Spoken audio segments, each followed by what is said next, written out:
শ্রীপর্ণার কাহিনীতে সবাইকে অনেক ওয়েলকাম। প্রতিটা বৃহস্পতিবার আমাকে নতুন করে বাঁচার বার্তা দিয়ে যায়।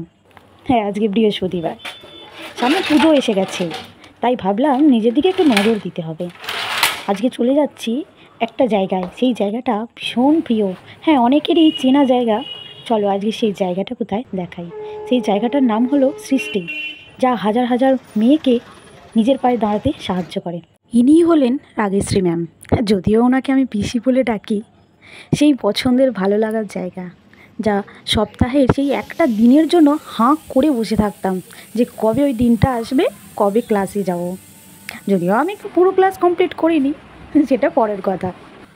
সে যাই হোক, আমি ভাবলাম একটু চুলটা স্মুথনিং করে নিই। আগের বছর করিয়েছিলাম, ভাবলাম এবছরও করিয়ে নিই। এবছর না করলেও হতো, তাও করালাম।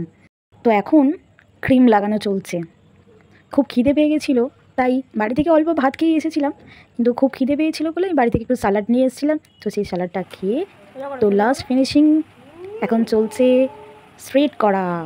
তো লাস্টে পিসি একটু চুলটা কেটে দিল, চুলটা একটু বড় হয়ে গেছিলো, তো চুলটা একটু কেটে দিল।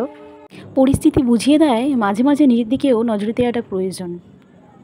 হ্যাঁ, চলো আজকের মতো ভিডিওটা এখানে শেষ করছি। সবাই ভালো থাকবে, সবাইকে ভালো রাখবে।